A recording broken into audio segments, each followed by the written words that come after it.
play against this class B player, I think they were here.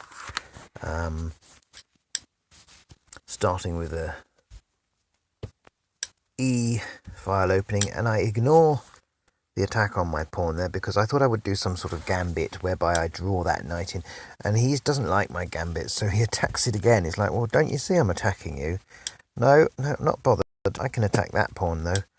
So he grabs it with the knight, and then I offer him the other knight. Now, the whole idea of this is that it opens up the lines of those bishops in ways that are unexpected, and the queen can quite often get herself sliced in half by this white one, because they're just not used to that bishop already being free. Somehow recapturing doesn't have the same effect on people's minds of opening up the bishops that a simple pawn move does. So now he pushes on. He's got the whole centre, look at that. But my centres are open and my bishops are all slicing. Now, over to here. Attacks it there because now he's looking for an exchange of material. I've got 2 pawns. Well, actually, he's only got a 1 pawn advantage. After all that, he 1 pawn. So I don't know that exchanging material off is a good idea at this stage. I think it's a bit early to start thinking that way. So anyway, I go to this bishop here, and it's his bad bishop, so I'd expect him to exchange it, which he does. It's his bad bishop at the moment because it's on the same colour as his pawns. But then he exchanges his good bishop, which is the one that can fit between his pawns, so I don't understand that. But I think what he's doing is just getting me to move that pawn out of the way so that he can check me perhaps with his queen, you know, on this b5 square. So Inside castle. he castles now, and I come up here. Look, I've got this straight away. This nasty little move where you can't take that bishop. Feels like you can, but you darned well can't. And he does a very good retort, which is this. It's the perfect move. Not only marking that pawn, my pawn, attacking my pawn, in fact 2 of my pawns in a line there, but also attacking the bishop.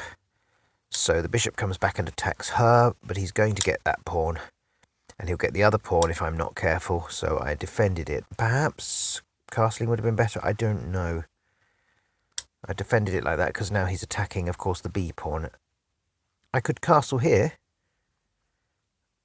Perhaps I should have castled kingside here, I don't know, and then got both the rooks, both my cannons pointing up near his queen. But anyway, I didn't. I decided that actually he was forgetting the object of chess here. He didn't need to be worried about his king being checkmated. He was more interested in his own attack. And I thought that's very much the flavour of this game, is that here is a man who is so enthralled by his own attack that he is not really seeing what I'm doing. And so it became very important to me to continue with my attack on his king and not get too bogged down with worrying about his attacks, which are just like nipping little pawns up and things. I've got to focus on the fact that this game is a game, the name of the game is, and that's what I'm doing, and compare it to what he's doing.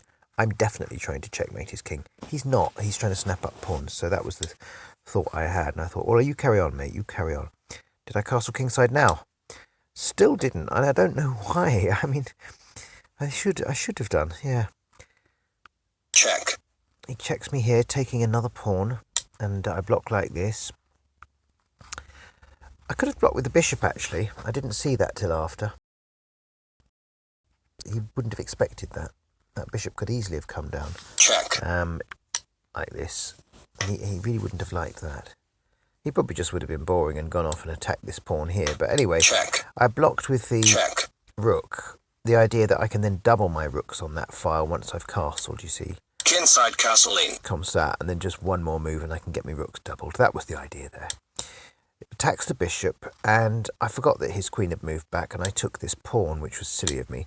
So, okay, I've now lost myself a bishop. But it's a class but 2. There's a bird climbing on the roof of my boat. Anyway, I'm not going to worry about that. So I nip up this one. I've got this one, which really he shouldn't have let that go. That was a passed pawn. Queen comes and attacks. Easy peasy Japanesey. Now this is nasty for him. It's really not looking very good. So he decides to exchange queens, which is, again, I think a good move. I think he was right to do that, to defuse my attack. And now he goes and defends this pawn. So what's the pawn count now after all that? He's got 6 and I've only got 4. I actually have a passed pawn there on the c-file. And he's got potential other ones. So I'm attacking that pawn. That's the one I need to attack. Comes back and I'm blockading it. So this is called a blockade. And he predictably attacks it with his knight. So let's double them and we can renew the threat on the king. Keep focused on this idea that we're always trying to checkmate the king. We're not concerned about these pawns. If I can checkmate the king before he gets pawns running down, then it won't matter whether he makes queens or not. So down he comes with a little blocking manoeuvre there. But I've got this. His knight, I can just move it back out of the way. Be a bit careful there, because after he moves that pawn out of the way, he's got a knight fork on me rooks. I was aware of that. But of course, he has to move the pawn first. And if he moves the pawn, I'll probably take it with the knight, with my rook anyway, which means that I will no longer be susceptible to the knight fork. But anyways, he comes here now. He's attacking the other rook. And look, he gave me a gift. In the same way, funnily enough, that I gave him the bishop, he gave me the knight. Simple grabber. Can't recapture because of the pin on the king. And now I can come up here, get ready to double. He knows I'm doing it. Here we go. And now his king's kind of cutting loose. But again, I could have possibly had things with this like that and then running a pawn up to check him. There might have been other ideas there that I should have perhaps played with. But anyway, it's very common when you're doing this rooks against pawns and the pawns can move and change their positions. It becomes very, very hard to work out what's going to become a marked square and what's going to become a pinnable square, especially when the king becomes mobile, as he is starting to be now. So I brought it back here, and I was kind of hoping he would attack it with the pawn, which he did, and then check. And that's opened that rank for my rook, which is rather nice. And it's also created a square of distance between the rook and his king, so his king's not directly attacking it, so that was nice. I wanted that move. And now over to here to do a vertical check. He's kind of marks it. He's going to run out of pieces to defend things with in a minute. So back we come to here, and he moves another, and this is fatal. Check. Costs him a pawn. So I'm gradually clawing back. He does not have passed pawns now. Yes, he's got one extra pawn each way, but they're not passed pawns. And now he said, not yet actually, I'll tell you when he said it. So he goes check there, and I come up and hide behind it. And now, of course, what my plan is to run up to him and use my king as a block so that I can checkmate him with the rooks. And he just can't move his king towards mine, because what you find with a sort of a Class B player like I was playing here is that they're often not really aware of how powerful the king can be at the end of the game in terms of blocking off squares. Even the pawns can be really good at blocking off squares. I mean, if I was to move my G pawn, I could block off the whole rank beyond my rook. The one that my rook is already blocking, I could block the one beyond that. But anyways, he does this, and then he said hello, which I thought was like taunting me or something, like he thinks the game's over. So I thought, well, okay, if you say so. Well, I'm not going to do the taking. I'm going to let him do the taking. So I came back to here to defend what will remain of my pawns. Check. And get the king up. Check. And again, just get the king up. And there. Now all my pawns are defended. See, that's worked out really neat, really nice and neat. And my king is now blocking off that entire rank from his king until his king slides over somehow. And I know that my king's going to now become a powerful piece attacking his rook potentially. And we will see that unfold. So he wastes a pawn that could have become a queen.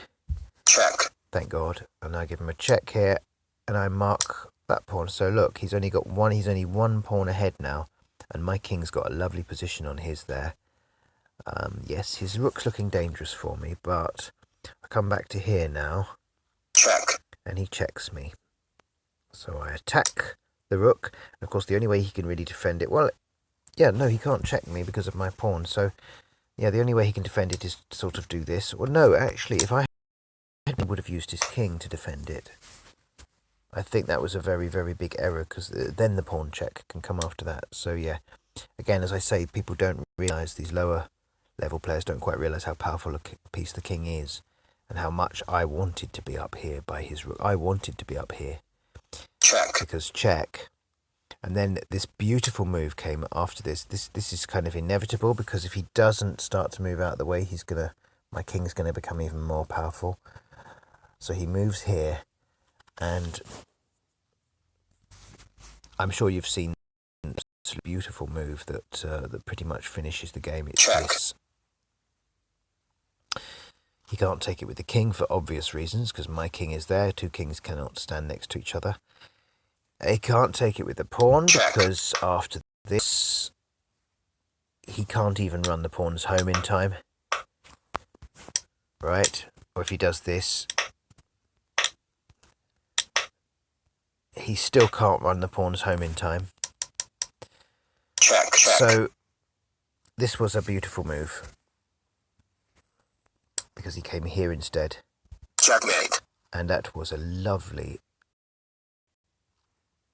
almost illogical looking check. It's one of those checkmates that looks like it shouldn't be a checkmate. So there it is. A really, really interesting little checkmate, and a really interesting game I had tonight there against that Class B player.